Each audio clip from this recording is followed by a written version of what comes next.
Hi, my name is Dr. Karen May with Empower Hour, and today we're talking about how grains inflame. We're going to keep this super simple and super to the point because the standard American eats on average 133 pounds of flour a year.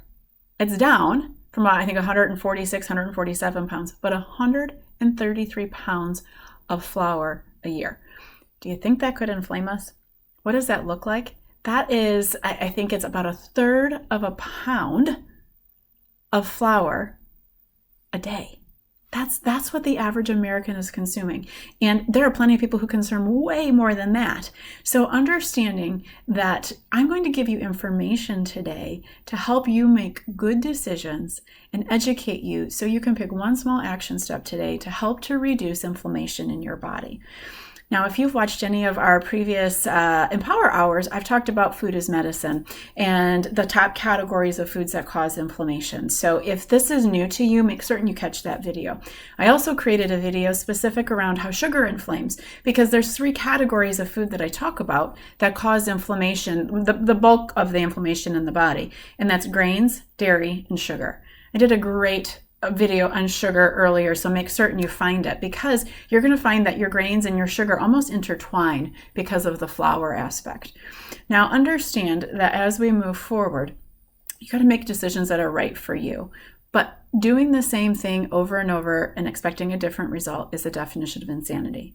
What you've done so far has gotten you to where you're at, and you don't like being there. If you're in this group because you have neuropathy, you have numbness and pain and tingling and balance issues, whatever your journey is, you don't like it. So start to make some small changes. You'll see great encouragement and recipes in here, but use this video to learn something so that way you don't do the same thing over and over, okay? So again, like I said, we consume 133 pounds of flour a year.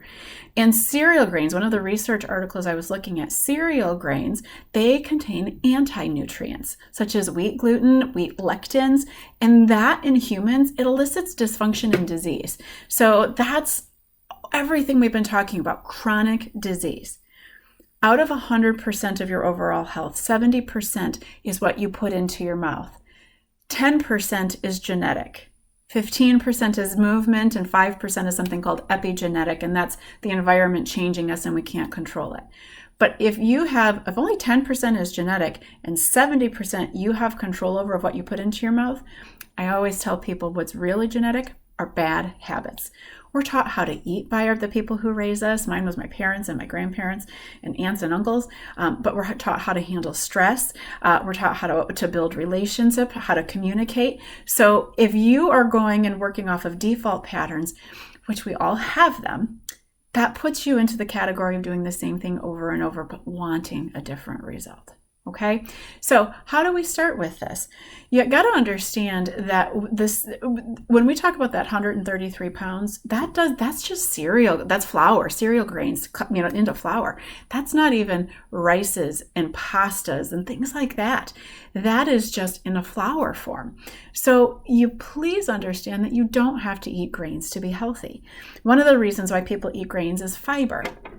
And that is a myth, because understand that whole grains, and you're looking at fiber. In my sugar Empower Hour, I talked about how we used to, as humans, eat 200 to 300 grams of fiber a day, and now we get 12. So if you're eating grains to get fiber, you're still not getting them. In fact, there's new hybrids have been developed of wheat in particular that are much starchier than their predecessors. In fact, they're than even the whole unprocessed grains. So what happens is the impact of you eating that flour and those new hybrids of wheat, they act like sugar. So when you get them into your body, it spikes your blood sugar. So it's not helping you. You might as well starch and sugar essentially are the same thing in how the body processes them. Now, there are whole grains out there, and I hate the term whole grains because they're still pretty processed. But whole grains like quinoa have fiber and they have protein, and even some amaranth have fiber and have some protein into them, but they don't contain gluten. So they're not as highly refined. They're still processed, but they're not as refined as a typical flour. But you will also never see those type of grains in pizza crust, in pancakes, in muffins, in bagels. That is, you're just never going to see that. So please understand that oatmeal fits right into that category too. It's the same problem with every other grain. It spikes the blood sugar, then drops it, and then it just actually makes you hungrier overall. What those anti-nutrients, those are the lectin, the gluten, and something called phytates as well. And those are the ones that promote the inflammation because they make your body more acidic as well. And they disrupt the digestion as well. So if you're going to consume them regularly, like 133 pounds, you're going to be inflamed. Now, you've always heard me say, if you've heard any of my videos, you get 1 cup of crap a day. That's literally what I want you to get to. So if that means that you want your cereal, then limit it to 1 cup a day, and the rest needs to be anti-inflammatory. And if you find the plate on here, I have a breakdown of what a plate should look like. Half of it should be vegetables. I don't care if they're raw, cooked, frozen. They just can't be canned in the store. They can be grilled, roasted, however you want to get them in. Just get in vegetables. 1/4 of your plate needs to be protein. If you're a meat eater, it can be meat. If you're vegan, then you have your sources that you like. And then the other 1/4 of the plate, I like to add starchier vegetables. Think sweet potatoes, winter squashes. If you want fruit, have it in that category. And if you must have grains, have it in that category. But then you also have to get some good fats in. So if you're going to do grains, it has to be minimal. No more than 1 cup of crap a day. Now, you're going to wonder about gluten-free. What about gluten-free? So gluten-free came about because of an autoimmune disorder, celiac disease, where the body is physically allergic to it. Fast forward, we now have non-celiac gluten sensitivity disorder. It's a diagnosable disorder. It means the body doesn't process gluten. Doesn't mean you're allergic to it, but it means it's not processing it very well at all. And it's causing more inflammation than the average person. So now they've made a bunch of this gluten-free crap. And I say that because what's really gluten-free are meats and vegetables, minimally prepared meats and vegetables and fruit and squashes and nuts, as long as they're not, coated in something. So understand that even if it says gluten-free products are usually made with brown rice and potato starch. It's going to act the same way as a regular grain and breaking down just like sugar in the body and spiking your blood sugar. It's just, if you don't have celiac disease, it's not going to cause the allergic reaction.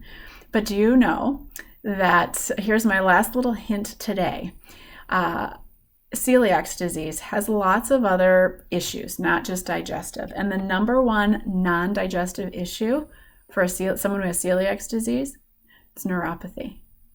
So you may find that not going on a gluten-free diet, but eating an anti-inflammatory, nutrition-filled foods to your body will help to heal and repair you. And that's one of the other reasons it does a nice job of cutting that out, stops some of the pain and the numbness and the tingling because you're not breaking your body down. So to recap, no more than a cup of crap a day. That can include grains. If you're going to do it, do the ones that are more ancient grains that are whole, that you got to cook them, like quinoa, amaranth. Stick away from the flours. If you are getting anything from the store that contains flour, that's why you're getting 133 pounds of it and why it contains anti-nutrients and breaks your body down. So pick one thing.